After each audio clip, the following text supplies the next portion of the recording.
따뜻한 냉정, 단죄하지 않은 죄. 우리 사회의 끝나지 않은 논쟁 가운데 하나가 친일파 문제다. 제대로 풀지 못한 무언가가 남아있기 때문이다. 청산에 대한 아쉬움을 호소하는 목소리가 여전하다. 볼일을 보고 밑을 덜 닦은 것처럼 죄의 책임을 묻는 작업이 정확하게 마무리되지 않았던 탓이 크다. 해방 후 많은 친일파들은 사회 기득권층 여기저기에 숨어들어 결국 득세했다. 그들을 청산하는 작업에 앞장섰던 사람들 중에는 오히려 독하다는 소리를 듣거나 손가락질 받은 사람도 많았다. 왜 아니겠는가? 죄를 지어도 사죄를 주저하는 것이 우리의 자아상이라면 죄 지은 자가 단죄하는 자를 역공하는 일은 그만큼 비일비재했을 것이다. 해방 뒤 친일파 청산을 위해 제정된 반민족 행위 처벌에 관한 특별법이 소기의 목적을 달성하지 못한 것도 결국 죄 지은 자들의 역공 때문이라는 분석이 지배적이다. 당시 정권은 반역자 처벌을 기치로 내거는 듯 했으나 슬그머니 과거를 묻어주자는 자세로 돌변하였다. 좌우 이념 대립과 사회 혼란이라는 배경도 있긴 했지만 결과적으로 그런 관용은 패착이었다. 책임질 이들에게 책임을 묻지 않는 것은 정의를 바로 세우지 못한다는 점에서도 안 될 일이거니와 후대에 나쁜 선례를 남긴다는 점에서도 재고했어야 할 일이다. 무엇보다 죄 지은 자들에게 반격의 빌미를 준다.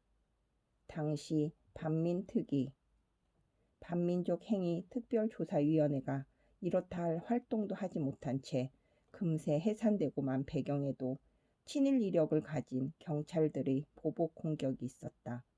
그야말로 아이러니 아닌가? 친일이라는 죄를 지은 자들이 외려 남의 죄를 처단하는 경찰직을 유지하고 있었고, 심지어 공권력을 이용해 정의를 바로 세우려는 사람들에게 테러까지 저질렀으니 말이다. 그렇게 살아남은 친일파는 이미 축적해놓은 재산과 시류에 편승하는 놀라운 감각으로 3대, 4대가 먹고 살 기반을 다졌다. 창씨 개명을 거부했던 지사들이나 독립운동으로 욕을 받던 열사들은 굶어 죽고 맞아 죽고 옥살이로 생을 마감한 반면 억울한 척 피해자 행세를 했던 반역자들은 면죄부를 받아 떵떵거리고 살았다. 남의 등에 칼을 꽂았을지언정 자신들은 단죄의 회초리 한 번 맞지 않았다. 그리고 이 역사는 반복된다. 현대사를 관통하며 군사 독재와 개발 비리가 횡행했던 시대에도 남들이 고열을 빨아 제 입속을 챙긴 사람들은 대대손손 호사를 누릴 재산을 축적했다. 책임질 사람들이 책임지지 않고 오히려 부귀영화만 누린다는 건 독일 같은 나라에서는 상상도 할 수 없는 일이다. 그들은 한 세기 내내 전범 부역자들을 찾아내 100살이 다 된 노인까지 기어이 법정에 세웠다. 20세기를 넘어 21세기 오늘날까지도 전범자 색출 작업을 계속하고 있다. 프랑스도 나치에게 협조했던 자국민을 지금까지 100만 명 넘게 처벌한 것으로 알려졌다. 뼈와 살을 도려내는 심정이었을 것이다. 저항도 만만치 않았으리라. 그러나 독일도 프랑스도 그렇게 결벽에 가까운 청산 작업을 해냈기에 그나마 죄의 굴레를 조금이라도 벗을 수 있었다. 후손들이 선진 국민이란 소리를 들으며 사는 것도 다 이런 역사 청산 작업이 바탕이 되었기 때문이다. 미국은 범죄에 대해 상당히 강경한 단죄 시스템을 가진 것으로 유명하다. 2016년 불거진 체육계 성폭력 사태에서도 다시 한번 그 위력을 입증했다. 체조 국가대표팀과 대학팀 주치의를 지낸 레리 나사르가 상습적으로 선수들을 성추행 및 성폭행한 사실이 드러나자 법원은 징역 175년을 선고했다. 죽을 때까지 감옥 밖으로 나올 생각 말라는 단호한 판결이었다. 그뿐만이 아니다. 그를 고용했던 대학은 피해자들에게 5천억 원 넘는 보상금을 지급해야 했고 체조협회는 그 수준의 합의, 보상금을 감당하지 못해 파산 신청을 하는 총금까지 빚었다. 협회장과 이사진들의 전원 사퇴는 기본이었다. 가해자 본인뿐 아니라 그 가해자를 제대로 관리, 감독하지 못한 소속 단체에게도 확실하게 책임을 물었다. 우리는 어떤가? 국내에서도 2019년 초 체육계 성폭력 사태가 불거졌다. 처음 있는 일이 아니었다.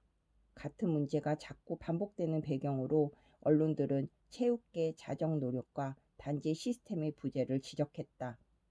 무리를 빚은 체육계 인사들을 퇴출시키는 등 확실하게 단죄하지 않고 잠시 쉬게 하다 복귀시키거나 해외로 빼돌려 지도자 생활을 이어가도록 배려한 사례들이 줄줄이 지적되었다. 책임 규명을 소홀히 하고 단죄 절차를 건너뛰는 일은 대한민국의 뿌리 깊은 폐습 가운데 하나다.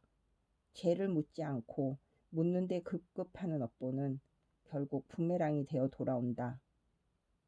국가적 굴욕으로 말이다. 예컨대 한국 땅에서 물의를 일으킨 외국 기업들이 사례만 봐도 그렇다.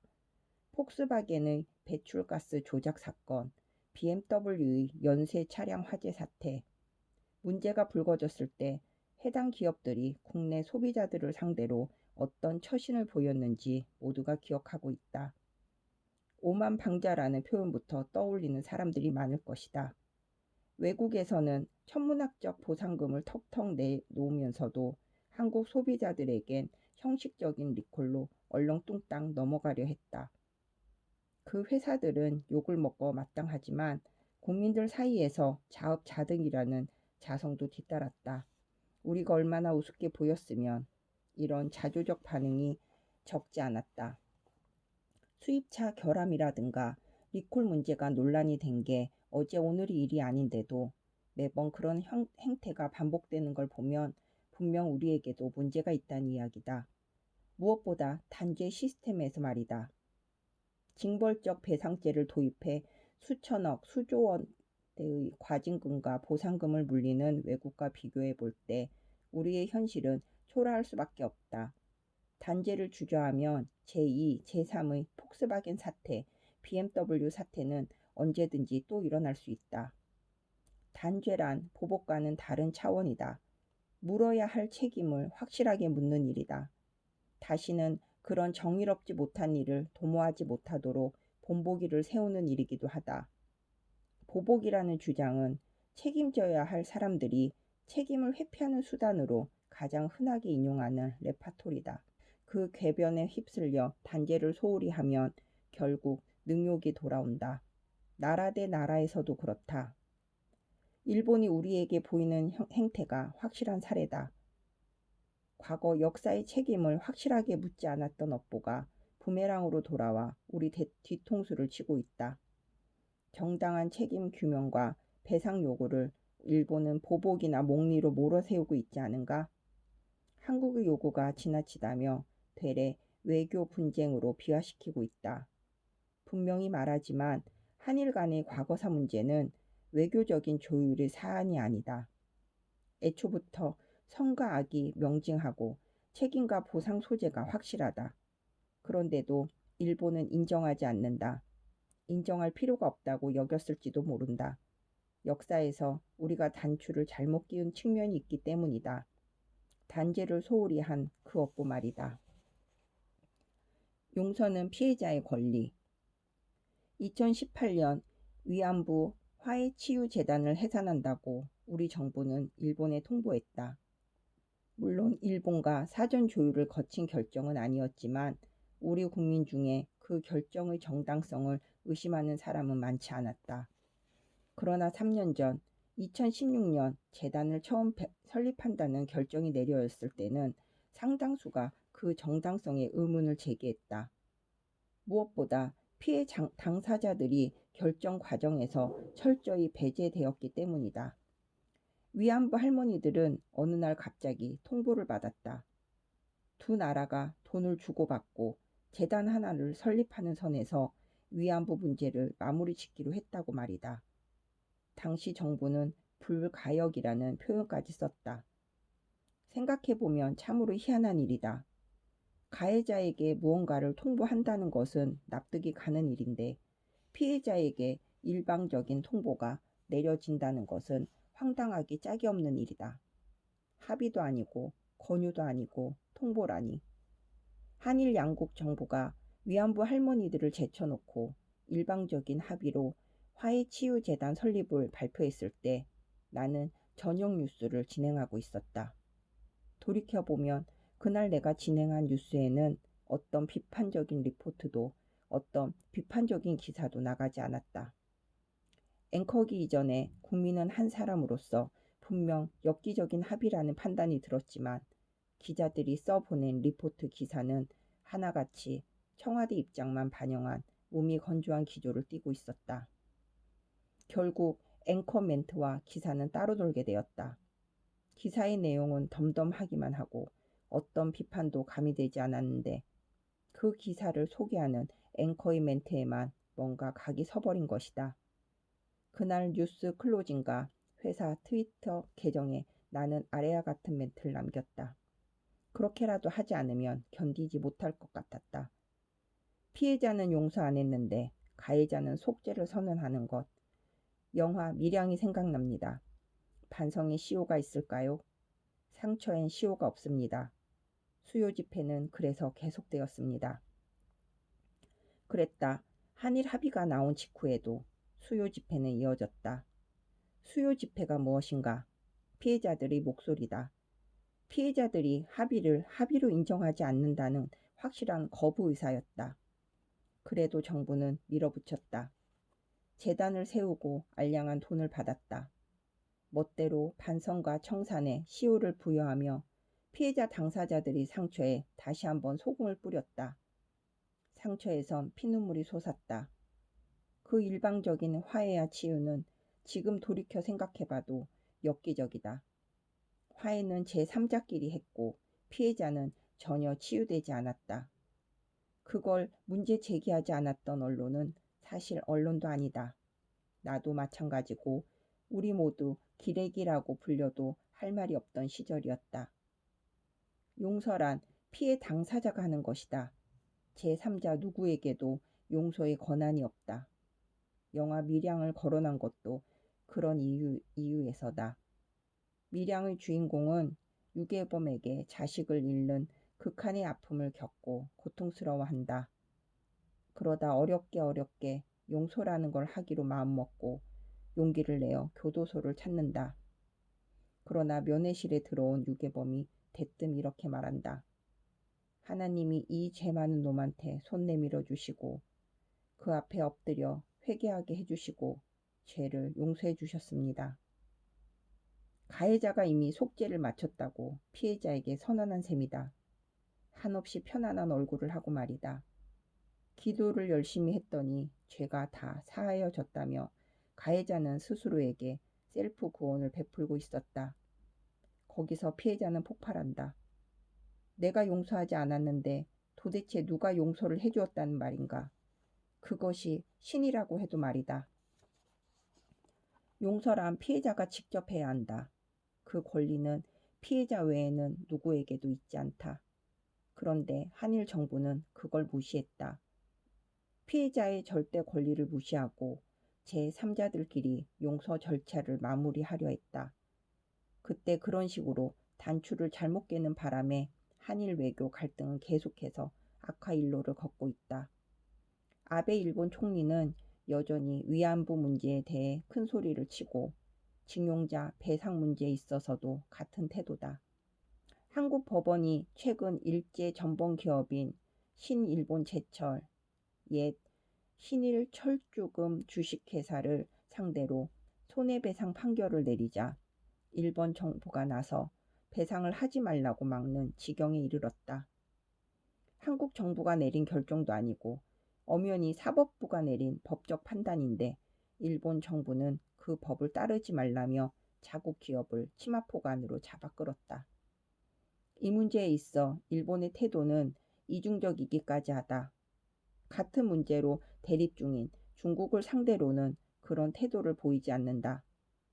중국은 과거 우리의 위안부 합의처럼 얼토당토 않는 실책을 한 적이 없기 때문이다. 시종일관 일본에게 강력한 어조로 책임을 물었으니 일본 측에서도 쉽사리 큰 소리를 내지 못하는 모양새다. 유독 한국을 상대로만 목소리가 높다. 외교적으로 우리를 얕잡아 본다는 것 외에는 달리 해석하기 어려운 대목이다. 2019년 벽두에 벌어진 일들만 봐도 그렇다.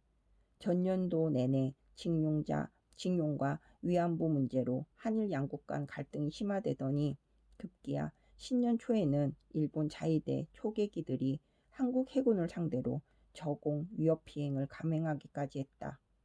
한 번도 아니고 여러 차례 반복해서 말이다. 이 얼마나 굴욕적인 도발인가. 심지어 2019년 여름에는 경제 보복까지 가하기에 이르렀다. 강제징용 배상 판결에 반발한 일본 정부가 그 문제와 무관한 반도체 소재 수출까지 차단하려 하며 치졸한 무역 보복에 나선 것이다. 대한민국 대통령의 인식이 잘못되었다고 일본 장관급들이 나서서 지적질까지 했다. 국가 대 국가의 관계에서 이런 결례가 어디 있는가. 이 모든 것은 역사를 거쳐오는 내내 책임을 제대로 묻지 않고 섣부른 용서를 시도했던 패착이 낳은 결과는 아닐까? 영화 I Can Speak는 김복동 할머니의 실제 이야기다. 할머니는 2019년 새해 첫 달을 넘기지 못하고 한많은 세상과 작별했다. 이제 생존한 위안부 피해 할머니는 20명 남짓이다. 김복동 할머니가 눈을 감던 불과 몇 시간 전에도 일본의 고노 외무상은 위안부 문제는 양국 간의 합의가 다 끝난 일이라고 했다. 아베 총리는 그날 의회 시정연설에서 한국과의 외교 갈등 문제를 마치 없는 일처럼 쏙 빼버렸다.